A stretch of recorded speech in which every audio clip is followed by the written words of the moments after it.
नमस्कार, IBC 24 देख रहे हैं आप और मैं हूं आपके साथ अविनाश कर। 4:40 खबरों में आपका स्वागत है। तो इस बुलेटिन की शुरुआत करेंगे एक बड़े अपडेट के साथ। मध्य प्रदेश बीजेपी ने चुनाव से पहले अपना संकल्प पत्र जारी कर दिया है। राष्ट्रीय अध्यक्ष जेपी नड्डा ने भोपाल में संकल्प पत्र को जारी किया और इस दौरान मुख्यमंत्री शिवराज सिंह चौहान, केंद्रीय मंत्री ज्योतिरादित्य सिंधिया मौजूद रहे। जेपी नड्डा ने कहा कि हमारा संकल्प पत्र बेटियों और किसानों को समर्पित है। उन्होंने कहा कि 1,30,00,000 बहनों को पक्के मकान देने की घोषणा की गई है। साथ ही धान 31 रुपए क्विंटल और गेहूं 2700 रुपए क्विंटल खरीदने की घोषणा बीजेपी ने अपने संकल्प पत्र के जरिए की है। तो गरीब कल्याण अन्न योजना में चीनी और सरसों तेल भी मिलेगा, यह संकल्प पत्र में लिखा हुआ है। इसके अलावा 1,30,00,000 बहनों को पक्के मकान, 31 रुपए में धान क्विंटल प्रति क्विंटल की खरीदी, गेहूं 27 रुपए प्रति क्विंटल से खरीदी की जाएगी। ये बड़ी बातें बीजेपी के संकल्प पत्र में जेपी नड्डा ने आज इसे जारी किया है। तो हर डिवीजन में IIT खोलने की कोशिश रहेगी। 12वीं तक मुफ्त शिक्षा दी जाएगी। एम्स की तर्ज पर MP में मेडिकल कॉलेज खोले जाएंगे। तेंदुपत्ता 4,000 रुपए प्रति मानक बोरा के हिसाब से खरीदी की जाएगी। तो 1,30,00,000 बहनों को पक्के मकान, ये एक कुछ बड़ी बातें हम आप तक पहुंचा रहे हैं संकल्प पत्र की।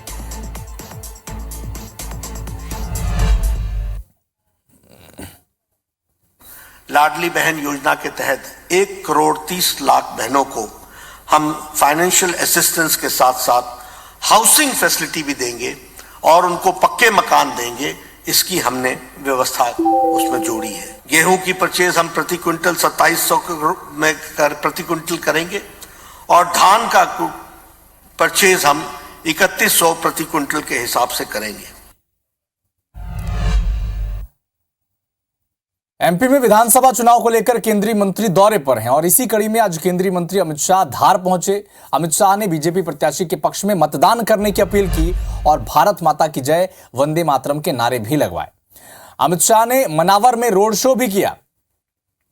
मंच पर उपस्थित श्री राघवेंद्र गौतम जी, बहन रंजन। रक्षा मंत्री राजनाथ सिंह आज छत्तीसगढ़ के दौरे पर रहे। इस दौरान उन्होंने सीतापुर विधानसभा क्षेत्र के बीजेपी प्रत्याशी के पक्ष में सभा की। साथ ही बैकुंठपुर के सोनहत में भी चुनावी सभा को संबोधित किया। सभा में बड़ी संख्या में बीजेपी के कार्यकर्ता मौजूद रहे। चुनावी सभा में राजनाथ सिंह ने कांग्रेस पर निशाना साधा। राजनाथ की सभा को लेकर खाद्य मंत्री अमरजीत भगत ने बयान दिया और यह कहा कि रक्षा मंत्री की सभा में 1000 से 1500 लोगों की भीड़ थी, उससे कोई खास फर्क पड़ेगा नहीं। बहुत लोग तो हेलीकॉप्टर देखने आए थे वहां पर। छत्तीसगढ़ की हालत तो यह हो गई है कि कांग्रेस का ATM पेटीएम बन गया है। घोटाले ही घोटाले हो रहे हैं, लूट ही लूट हो रही है। गोठान घोटाला है, राशन घोटाला है, शराब घोटाला है और कांग्रेस का एक बहुत ही पसंदीदा घोटाला है, वह कोयला घोटाला है। छत्तीसगढ़ में 70 सीटों के लिए कांग्रेस ने ताकत झोंक दी है। 14 नवंबर को AICC महासचिव प्रियंका गांधी छत्तीसगढ़ के दौरे पर रहेंगी, जबकि 15 नवंबर को राहुल गांधी छत्तीसगढ़ आएंगे। वहीं AICC अध्यक्ष मल्लिकार्जुन खड़गे का दौरा भी संभावित है। तो ये सभी दिग्गज प्रत्याशियों के समर्थन में जनसभा करेंगे, रोड शो करेंगे और कांग्रेस के पक्ष में माहौल बनाएंगे।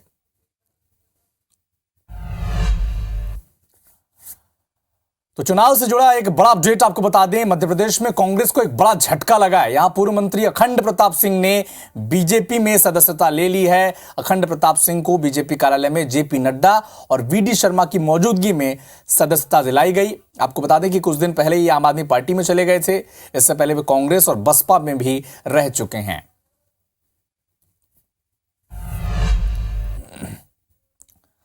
चुनावी दौरे पर रवाना होने से पहले CM भूपेश बघेल ने बीजेपी पर निशाना साधा। CM ने कहा कि राजभवन में 1 दर्जन बिल अटके पड़े हैं और बीजेपी राजभवन के जरिए सब कुछ कंट्रोल करना चाहती है। उन्होंने बीजेपी की घोषणाओं पर निशाना साधते हुए कहा कि उनकी हर घोषणाएं जुमलेबाजी है। राजनाथ सिंह के पाटन दौरे पर कहा कि स्वतंत्रता संग्राम सेनानियों की धरती में राजनाथ सिंह का स्वागत है। छत्तीसगढ़ में भी 1 दर्जन बिल अटके पड़े हैं और राजभवन में अटका हुआ है। तो ये भारतीय जनता पार्टी राज्यपाल के राजभवन के माध्यम से सब कुछ कंट्रोल करना चाहते हैं। ये देश के लिए, प्रजातंत्र के लिए नुकसानदायक है। जो प्रधानमंत्री के अध्यक्षता में जो कमेटी बनी और उसमें कहा गया कि नगर नार वो बिकने वाली सूची में है, उसको हटाए नहीं। अब आगे अमित शाह जी बोलते हैं कि नगर नार नहीं बिकेगा। तो ये तो सब जुमलेबाज है। अमित शाह पहले बोले कि चुनाव के लिए जुमलेबाजी होती है। हमें अच्छा है, उनका स्वागत है राजनाथ सिंह जी का, पाटन आए, सभी लोग आए, अच्छी बात है। वो धरती पावन धरती है, स्वतंत्रता संग्राम सेनानियों की धरती है, हमें उसे नमन करना चाहिए। छत्तीसगढ़ विधानसभा चुनाव के लिए 17 नवंबर को दूसरे चरण का मतदान होना है। कांग्रेस ने रायपुर ग्रामीण विधानसभा सीट से विधायक सत्यनारायण शर्मा के बेटे पंकज शर्मा को चुनाव मैदान में उतारा है। सत्यनारायण ने अपने बेटे पंकज के प्रचार प्रसार के लिए इलेक्ट्रिक व्हीकल पर स्पेशल रथ तैयार किया है। तो स्पेशल इलेक्ट्रिक रथ से सत्यनारायण शर्मा प्रचार कर रहे हैं। ये वो सीट है रायपुर ग्रामीण की जहां पर स्थानीय विधायक सत्यनारायण शर्मा है, लेकिन इस बार उन्होंने चुनाव लड़ा नहीं। उनकी जगह उनके बेटे पंकज शर्मा चुनाव लड़ रहे हैं और एक स्पेशल इलेक्ट्रिक व्हीकल पर अब सत्यनारायण शर्मा अपने बेटे का प्रचार कर रहे हैं।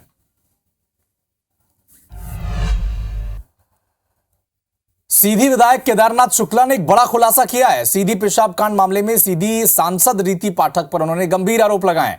उन्होंने कहा कि टिकट कटवाने के लिए पेशाब कांड का इस्तेमाल किया गया है। दिल्ली में रहकर लोगों से संपर्क कर इस घटना को अंजाम दिया गया है। रीति पाठक द्वारा कूट रचित था। दिल्ली में रहने का फायदा उठा करके दिल्ली के लोगों से संपर्क करके सीधी में लोगों को विधानसभा का टिकट का लालच दे करके कहीं का ईंट कहीं का रोड़ा, भानुमती ने कुनबा जोड़ा और ये सब जोड़ करके इन्होंने अपने दिल्ली संपर्कों का उपयोग करके उसको दुष्प्रचारित किया। जिस मामले में सच्चाई अपने आप लोगों के सामने आ गई है। कोई भी आदमी उस बात का विश्वास मानने को तैयार नहीं है और ना ही उसका कोई साइड इफेक्ट है। दूसरे चरण के मतदान की उल्टी गिनती अब शुरू हो चुकी है और रायपुर में प्रचार के दौरान झूमर झटकी पर बीजेपी के जो प्रत्याशी हैं बृजमोहन अग्रवाल ने बड़ा बयान दिया है। प्रेस कॉन्फ्रेंस कर बृजमोहन अग्रवाल ने कहा है कि मुख्यमंत्री भूपेश बघेल के बयान से वो आहत हैं। उन्होंने आगे कहा कि सीएम ने जिन शब्दों का इस्तेमाल किया है कोई भी सभ्य आदमी उसका इस्तेमाल नहीं करता। बृजमोहन अग्रवाल ने आगे कहा कि 17 के बाद वो खुलासा करेंगे, सीएम के खिलाफ मानहानि का दावा भी वो करेंगे, ये उन्होंने कहा है। जो घटना घटित हुई उस घटना के बाद मुख्यमंत्री जी की जिस प्रकार की प्रतिक्रिया आई है उस प्रतिक्रिया से मैं आहत हूं, दुखी हूं। परंतु मुख्यमंत्री जी ने जिस प्रकार के शब्दों का उपयोग किया है वो कोई भी एक सभ्य व्यक्ति किसी एक विधायक के प्रति, किसी सांसद के प्रति, किसी जनप्रतिनिधि के प्रति इस प्रकार के शब्दों का उपयोग नहीं कर सकता।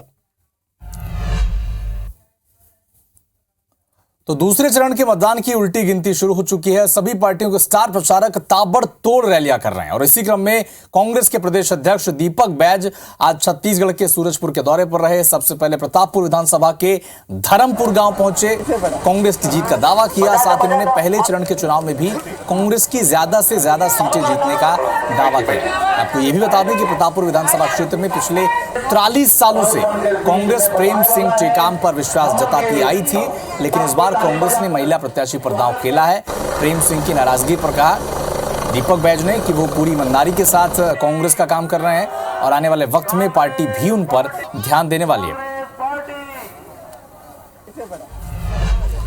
आरएसएस पर बीजेपी के राष्ट्रीय महासचिव कैलाश विजयवर्गीय ने बड़ा बयान दिया है। कैलाश विजयवर्गीय ने कहा कि संघ की शाखा में राष्ट्रवाद का बीज रोपण होता है, जिसकी उपज नरेंद्र मोदी और शिवराज सिंह चौहान है।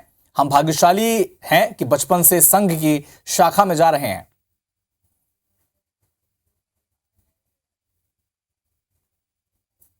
बचपन से ही जो बीजारोपण किया जाता है राष्ट्रवाद का, जिसकी उपज है नरेंद्र मोदी जैसे कार्यकर्ता, जिसकी उपज है शिवराज जी जैसे कार्यकर्ता, जिसकी उपज है कैलाश विजयवर्गीय जैसे कार्यकर्ता, राष्ट्रवाद की जो बीजारोपण होता है वो संघ की शाखा में होता है। और इसलिए हम लोग सौभाग्यशाली की बचपन से ही सबकी शाखा में गए। एमपी बीजेपी के अध्यक्ष विष्णुदत्त शर्मा मुरैना में बीजेपी के कार्यकर्ता सम्मेलन में शामिल हुए। यहां कार्यकर्ताओं को संबोधित किया। वीडी शर्मा ने जीत का मंत्र भी दिया। सम्मेलन के बाद बीजेपी पदाधिकारियों के साथ अहम बैठक भी हुई और इस मीटिंग में बीजेपी चुनाव अभियान समिति के अध्यक्ष केंद्रीय मंत्री नरेंद्र सिंह तोमर, वीडी शर्मा के साथ पार्टी के अन्य पदाधिकारी भी मौजूद रहे। मीडिया से बातचीत करते हुए वीडी शर्मा ने कांग्रेस पर जमकर हमला बोला। कहा कि कांग्रेस की कथनी और करनी में बड़ा अंतर है। तो 1250 ही जाते। एमपी में कंप्यूटर बाबा ने बीजेपी और केंद्रीय मंत्री ज्योतिरादित्य सिंधिया पर जमकर हमला बोला है। कंप्यूटर बाबा ने कहा कि बीजेपी को सिंधिया से बचकर रहना चाहिए। वे अपने स्वार्थ के लिए कभी भी दल बदल सकते हैं। उन्होंने कहा कि जिस पार्टी ने इतने साल तक उन्हें इज्जत दी, जब उसे ही नहीं बख्शा तो आपको कैसे छोड़ देंगे।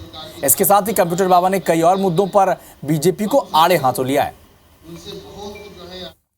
कमलनाथ 108 फुट के हनुमान जी बनाए हैं, कितनी कथाएं करी हैं, तो आप उन्हें सिखाएंगे कि आप धर्म क्या होता है। मुझे लगता है अधर्म का तुम काम करते हो, लोगों को, इस जनता को बेवकूफ नहीं बना पाओगे। ये जनता सब समझती है। 150 सीट आती होती उनकी तो फिर केंद्र से नहीं उतार पाते। इनके योद्धा ही कम गए तो अधिकांश आधे योद्धा तो बाहर से लेके आए, इनके पास बचे ही नहीं।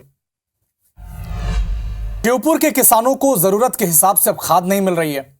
कई जगह मौसम में ठंडक आने के चलते बुआई शुरू हो चुकी है, लेकिन किसानों के सामने यूरिया, डीएपी का संकट बरकरार है, जिसके लिए कामकाज छोड़कर सोसाइटी के चक्कर लगाने को वो लोग मजबूर हैं।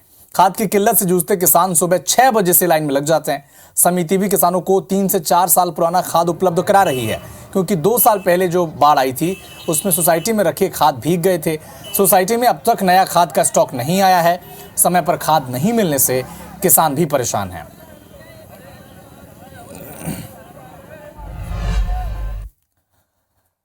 इंदौर में फ्लाइट से 61 लाख रुपए का सोना बरामद किया गया है। कस्टम विभाग ने दुबई से आए एक यात्री को हिरासत में लिया है। यात्री सोने को पेस्ट बनाकर ला रहे थे, तभी उन्हें गिरफ्तार किया गया। यात्री से भारी मात्रा में विदेशी सिगरेट भी जब्त की गई है। बता दें कि 111.50 ग्राम सोना और 3,500 सिगरेट जब्त की गई है।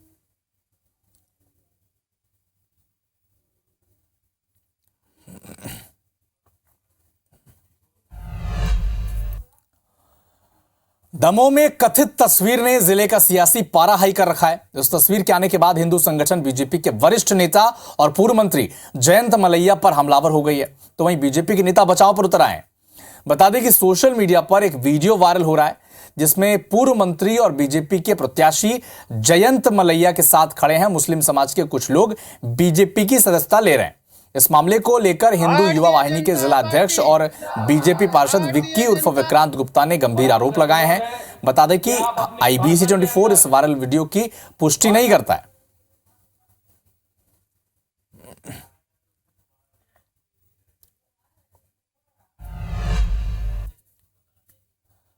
वक्त एक छोटे से ब्रेक का है, इसके बाद आपको बताएंगे यूपी अपडेट।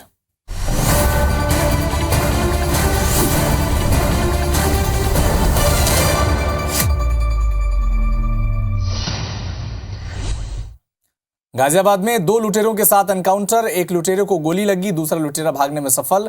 पेट्रोल पंप लूट में शामिल थे दोनों बदमाश। पुलिस को देखकर फायरिंग करने लगे बदमाश। जवाबी फायरिंग में एक बदमाश को गोली भी लगी है।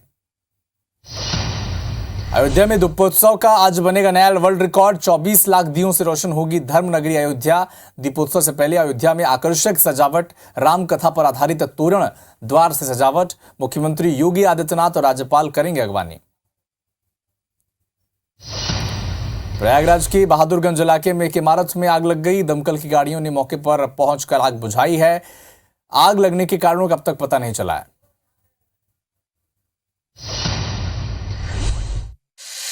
उत्तर प्रदेश और उत्तराखंड की हर खबर को जानने के लिए IBC 24 यूपी UK को सब्सक्राइब करें और नोटिफिकेशन बेल दबाना ना भूलें।